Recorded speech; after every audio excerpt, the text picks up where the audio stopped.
Mom, can we open just one present early? Emma begged, holding up the DNA test envelopes that had arrived yesterday. These technically count as Christmas gifts since we ordered them during the Black Friday sale. I glanced at my husband Mark, who shrugged with his usual easy smile. Why not? It'll be fun to know our ancestry before the whole family arrives for Christmas dinner. My twin sister Sarah, who'd stayed over for the holidays, looked up from her coffee with an odd expression. Maybe we should wait until after dinner? There was something in her voice I couldn't quite place. Anxiety? Fear? Come on, Aunt Sarah, Emma insisted, already tearing into her envelope. Don't you want to know if Mom's really your identical twin? Maybe you're actually the mailman's daughter. She laughed at her own joke. I'm Catherine Turner, 43, and that Christmas morning started like any other. Emma's excitement, Mark's relaxed demeanor, Sarah's quiet presence. We'd done the DNA tests on a whim after Emma's science class covered genetics. It'll be a fun family activity, she'd said. Plus I want to know if I'm really Viking royalty like you always joke about, Dad. If only we'd known how those innocent little envelopes would shatter everything we thought we knew about our family. Emma opened hers first, bouncing on the couch as she logged into the website. Okay, let's see. 52% Northwestern European. No surprise there. 25% Mediterranean. Oh cool, I do have some Scandinavian. Dad, you were right, Mark beamed, reaching for his envelope next. Let me see if I'm the one who gave you those Viking genes, princess. I watched them, this perfect moment between father and daughter, not knowing it would be one of the last. Sarah shifted uncomfortably beside me, her coffee cup rattling slightly in her hands. That's weird, Emma said, scrolling through her results. Mom, it says I have a really close DNA match with someone named Michael Robertson, like closer than Aunt Sarah. Is he a cousin we don't know about? The coffee cup slipped from Sarah's hands, shattering on the hardwood floor. Mark looked up from his own results, his face suddenly ashen. Michael Robertson, he repeated, his voice hollow. I reached for Emma's laptop, but Mark's results were already open on his phone. The color had drained from his face as he stared at the screen. Catherine, he said, using my full name in a way he hadn't in years. Why does this say Emma and I aren't related? The room went silent. Even Emma, our perpetually chatty 14-year-old, seemed to sense the weight of the moment. That's impossible, I whispered, but Sarah was already standing, gathering her things. Sarah, where are you going? I'm sorry, she said, tears in her eyes. I'm so sorry, Katie. I never thought the tests. I didn't know this would happen. Aunt Sarah? Emma's voice was small now, confused.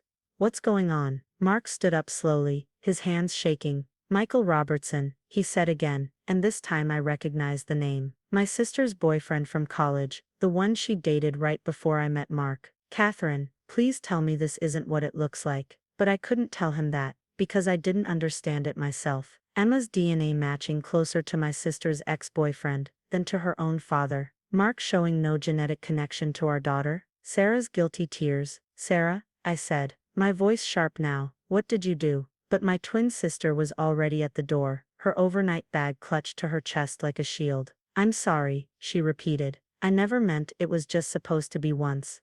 He looked so much like Michael. The implications of her words hit me like a physical blow. Mark grabbed the edge of the couch to steady himself. Mom? Emma's voice cracked. Dad, what's happening? I looked at my daughter, our daughter, seeing her suddenly through new eyes. The dark curls that neither Mark nor I had. The olive skin that didn't match our fair complexions, the height she'd inherited from. I think, I said slowly, watching my sisters retreating back, that Aunt Sarah has some explaining to do about the Christmas she spent with us 14 years ago. The Christmas when I was bedridden with pneumonia. The Christmas when Mark had to work nights at the hospital. The Christmas when Sarah stayed over to help out. The Christmas apparently, that changed all our lives forever. Don't follow me, Sarah called out as she rushed to her car. Please, Katie, I'll explain everything, but not now. Mark sank onto the couch, the DNA results still glowing accusingly on his phone screen. Emma sat frozen, her own results painting a picture none of us had been prepared to see. And somewhere out there, Michael Robertson was about to receive a very unexpected DNA match notification on Christmas morning.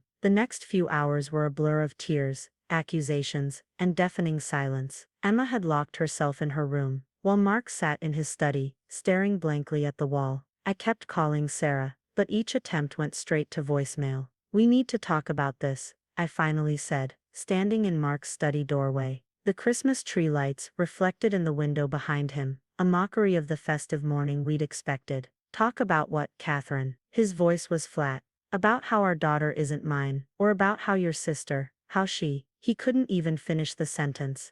I didn't know, I whispered. Mark, you have to believe me. I never knew. He turned to face me, his eyes red. 14 years, Catherine. 14 years of memories, of first steps in school plays and father-daughter dances. Was any of it real? Of course it was real. I moved closer, but he held up a hand to stop me. Biology doesn't change who you are to Emma. You're her father in every way that matters. Am I? He laughed bitterly. Because according to these results, I'm just the man who raised another man's child. A man your sister was apparently sleeping with while pretending to help you. My phone buzzed, a text from Sarah. I'm at mom and dad's. Please don't tell them. I need time to think. She's at our parents' house, I told Mark. Should we what? Drive over there and ruin their Christmas too? Tell them their perfect daughter seduced her sister's husband and created a lie we've all been living for 14 years. That's not what happened, I said automatically, but wasn't it? The pieces were starting to fall into place. Sarah's excessive helpfulness that winter, her strange behavior whenever Michael was mentioned over the years, the way she always seemed to study Emma's features with a mixture of guilt and longing. A soft knock at the study door interrupted my thoughts. Emma stood there, her eyes puffy from crying. Can we talk? All of us? Mark straightened in his chair, and I saw him struggling to compose himself for her sake. Whatever he was feeling, he'd always put Emma first. Course, princess, don't call me that, she said sharply. Not when I'm not really yours.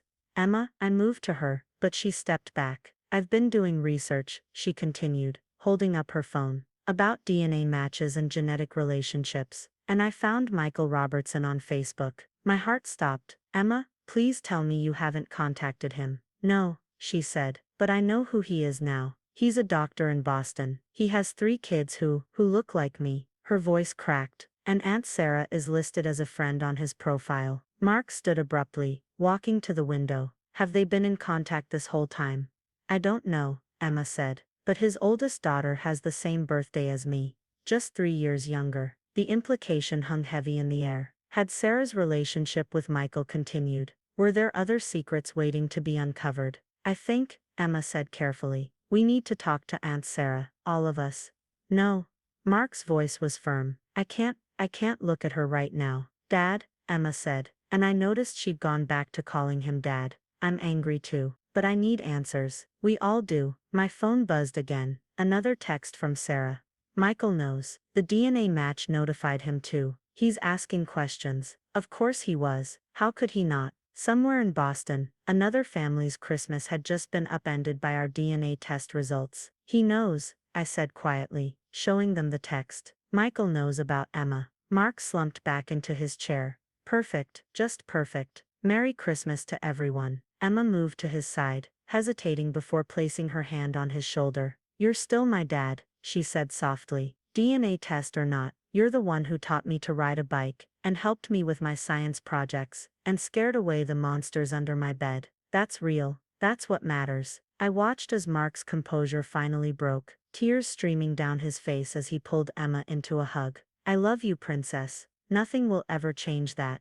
I know, she whispered. I love you too, Dad. My phone lit up one more time. A new text, this time from an unknown number. This is Michael. We need to talk. All of us. Sarah told me everything. I showed the message to Mark and Emma, my hands shaking. What do you want to do? Emma squared her shoulders, looking so grown up in that moment. I want the truth. All of it. No more secrets. Mark nodded slowly. Okay, but not today. Today we just breathe. We order Chinese food, because God knows I'm not cooking Christmas dinner now. And tomorrow we face it all. I finished. Together. As I ordered our non-traditional Christmas dinner, I couldn't help but wonder what other revelations awaited us. Sarah's confession, Michael's story, our parents' reaction. This was only the beginning. 3 days after Christmas, we sat in our living room facing Sarah and Michael Robertson. The same room where DNA results had shattered our reality now hosted the painful truth we'd demanded. Start from the beginning, I said, gripping Mark's hand. Emma sat between us, her posture rigid. Sarah looked decades older than she had on Christmas morning, her usual polished appearance replaced by obvious exhaustion. Michael, a tall man with Emma's curls and olive complexion, couldn't stop staring at our daughter. It started that winter, Sarah began. When Katie had pneumonia. I was in a bad place. Michael and I had broken up months before, but seeing him at the hospital where Mark worked, where I worked, Mark interrupted bitterly. While you were supposedly helping my sick wife. Michael shifted uncomfortably. I didn't know Sarah was Catherine's sister at first. When I figured it out, I tried to end it, but what? Emma's voice was sharp. But you decided sleeping with your ex, while pretending to be my dad was okay. Emma? I warned softly, but she shook her head. No, Mom, I want to hear their excuse. I want to know why they let Dad believe I was his for 14 years. Sarah broke down, tears streaming down her face. I didn't know I was pregnant at first. When I found out, I was scared. Michael was engaged to someone else by then, and Katie and Mark were so happy. So you let me believe Emma was mine. Mark's voice cracked. Let me fall in love with her, raise her, only to have this bomb drop 14 years later. I convinced myself it was better this way. Sarah whispered. Emma would have a stable home, loving parents. Michael had his new family. I thought I was doing the right thing. The right thing. I stood up, fury finally breaking through my shock. You slept with my husband, got pregnant, and let us raise your child while playing the doting aunt. How was any of that right, Catherine?